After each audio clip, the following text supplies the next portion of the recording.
In this video, we'll discuss the SQL Data Connection object. Data connections are responsible for handling the physical communication between a data store, such as SQL Server or an Access Database or Oracle, and your .NET application. The connection object is part of a data provider, and there's two basic data providers that come with .NET Framework. The first one is the OLEDB data provider, and that one allows you to access any type of database that you can usually hit with OLE. And that would include Access or Oracle or SQL Server or any other type of data provider. So it's very generic. And then there's the SQL data provider, which is specific only to SQL Server. So it has some optimizations, it has some extra properties and some methods that allow you to kind of get closer to SQL's optimization features.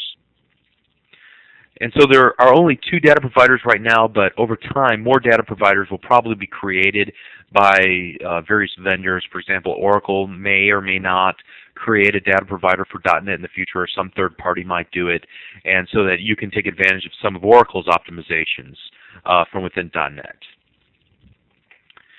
But for the purpose of this video and the next couple of videos, we're going to be talking mainly about the SQL data providers, and specifically the SQL Data Connection. As we noted just a moment ago, the data connection allows you to connect to a data source. And so what we're going to do is take a look at how to programmatically connect to a data source. Then I'm going to show you at the very end of the video a real quick and easy way to also create a data connection. But we'll also take a look at some of the properties of a data connection, some of the methods and things that you can do with it. So the first thing that I want to demonstrate is basically whenever we open up our application, we need to create, first of all, an import statement to import the correct data provider. In this case, we're importing the namespace system.data.SQL client. You must do that, or you'll have to type out the entire system.data.SQL client dot whatever every time you want to use an object from that namespace. The next thing you'll notice that we do within our class is we create a private variable con as a SQL connection. And when the form loads for our WinForm application, you'll notice that we take our value of con and set it equal to a new instance of the SQL connection object. Now these two lines of code we'll talk about in a few moments. These are delegates that allow us to trap events that were raised by the connection. So in our little application here, what we've done is created two buttons, a start and a stop. When somebody clicks the start button, what it will do is open the connection to the database, and it will also display all the properties that we can derive from the connection object, such as the connection string, the timeout, the state, which is basically is it open or closed, and there's several different states. We'll talk about those in a moment. The data source, the database, the workstation ID, the server version, and the packet size. And then when we click the stop button, we'll actually then close the database connection. So let's start off by taking a look at the code behind the start button. I'll double click the start button, and we'll notice some of the things about the properties that we're going to collect off of the connection object. The first thing that I do is I set the connection string. The connection string is a series of commands to the connection object to tell it where to look, or what server to look at, the initial database that should be opened up. In other words, the initial catalog that should be used. In this case, we're going to use the pubs database that's provided for free by SQL Server as an example database. Also, user ID and password information, and then some various other settings regarding security, the workstation ID, packet size, which is the amount of information that should be sent back and forth from the client. And then we'll actually open the connection.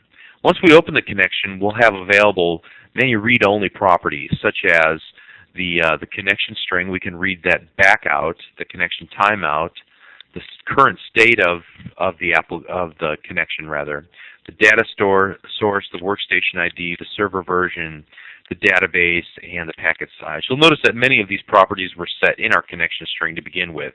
However, we still have programmatic access to these values through the connection object. So let's go ahead and run our application.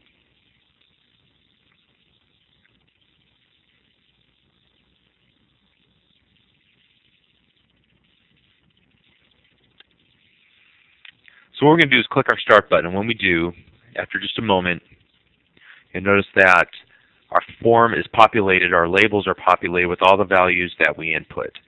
So we can see the connection string, the timeout, what the current state is, it's open, the data source, and so on. And there's nothing really here that that we weren't expecting, because after all, most of these values were actually passed into the connection string. At this point, I want to talk about the state. When you first open an open a connection, the first type of state that you'll experience is the state of connecting. And this is when the connection is in the process of trying to connect, but the connection hasn't yet been opened. And then the next state is the open state, where we're at right now, where it's open but it's idle. And then there's the state of fetching, when the connection is actually retrieving data, or the executing state, whenever the connection is actually executing a command like an insert or an update. And then there's also the closed state, which is after you've closed the connection down. And then finally there's a broken state, which means that the connection is open but it's not functional because it may have been closed and reopened, or for some reason the pointer is just not there any longer. So you can trap these states by using built-in events to the connection object. You have to, from within your application, tell the connection object what function should be called when a certain event is raised, and you do that through the use of delegates. I'm not going to explain the use of delegates here. This is more of a topic for the Visual Basic 00 and C# 00 series. However, we're going to see it in action in just a moment. I'm going to go ahead and close down our application. And then I'm going to uncomment out some lines of code that basically add a handler. The first one we'll do is the state change handler. So this says add a handler to the connection object. It's of type state change, and create a new state change event handler using this function, and you're going to pass in the memory address of that function. So what we want to do now is take a look at the function that we've actually are going to use to capture any state change information. So whenever the state changes, so for example, whenever it goes from open to closed, we'll get a message pop up.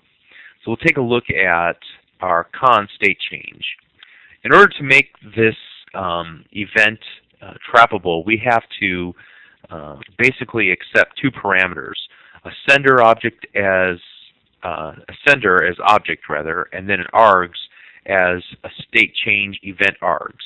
And we'll use that state change event args instance called args to grab off some properties such as the original state and the current state. And we'll display those in a message box. So let's go ahead and do that right now. I'm going to go ahead and select Run. And so now when I click the Start button, what will happen is an event will be triggered because the state of our connection object has changed. Notice that our little message box pops up and it says the state was closed, but it has changed to open. We select OK, and then it populates all of our information. And then in our Stop button, we're only doing basically a connection dot close. And when we click on that, it says the state was open, but has changed to closed. Okay, so we can trap the events, and the important thing about this is that if your application is going to try and execute some query, you may want to check the state first, and if there is a problem, if there's some type of error and you want to trap that error, you can maybe try to make the connection again and again until you have a successful attempt and then execute the query. So you can make your applications more foolproof by checking the state and some of these other properties that are available to you. We also have another event that we can capture from the connection object, and that's the info message. And the info message is basically whenever there's an error that's experienced within the connection object, that we can capture the SQL info message event handler. And we're going to set it to the address of the function connection_info message. So let's take a look at that function right now to see what it can do.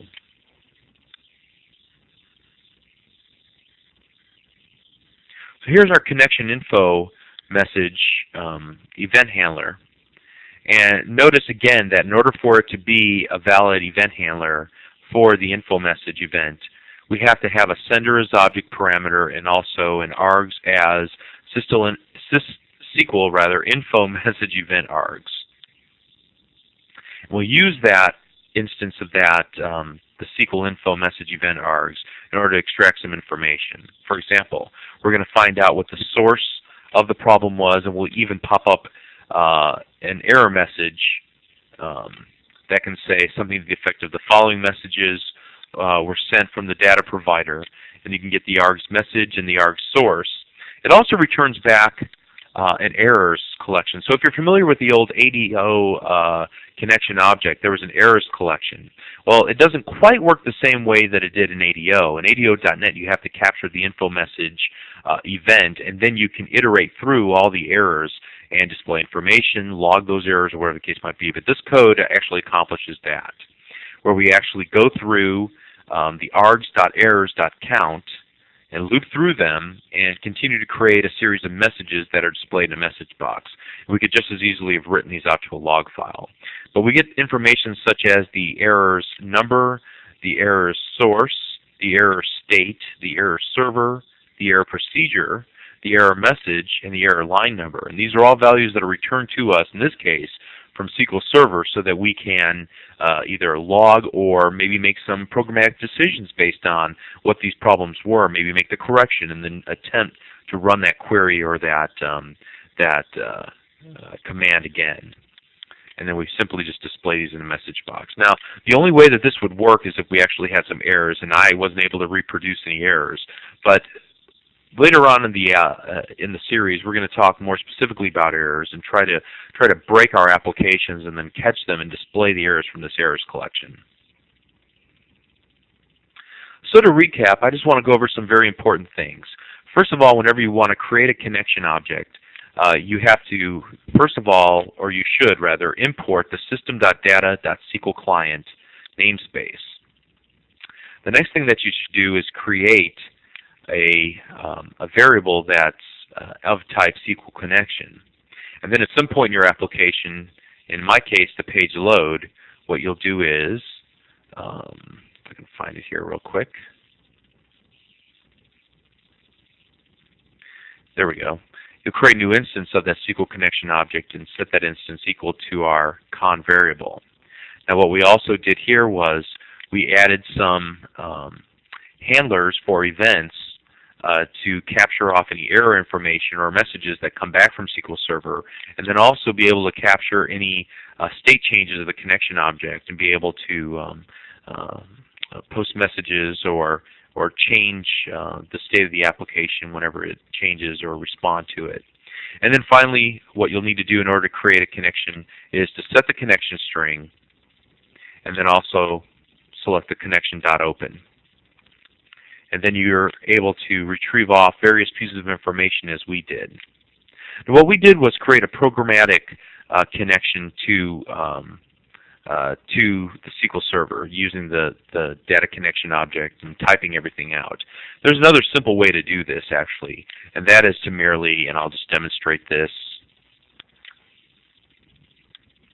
by going to the Solution Explorer, right-clicking our project and selecting Add, and you won't be able to see this, but I'm going to add a new Windows form. We're just going to call Form 2, that's fine. And what I'm going to do is go to my Server Explorer, and I'm going to drag and drop an existing connection, for example, from the Pubs database down onto my design surface. And when I do that, you notice that there are a lot of the properties, such as the connection timeout, the database, the data source, and so on, is already set for me, so I don't have to do that programmatically by setting the connection string. There's another way to do this as well. I'm going to go ahead and delete that, and then just drag and drop. From the toolbox, we'll go to the Data tab within the toolbox and select SQL Data Connection, and drag and drop that and put that on our form. Now when we do that, we're still going to have to configure it, so we may have to select and hit Properties, and then come over here and fill out some things like the connection string. But we can actually select the existing connection strings from this drop-down box that we found from our existing set of data connections here. So it's pretty much 6 of one, half a dozen of the other, as the old saying goes. But for the purposes of our example, we wanted to show how to do this programmatically, and so that's exactly what we accomplished. I hope this helps you understand a little bit more about the connection object, and we're going to use this as the foundation for the future videos within this series. Thank you.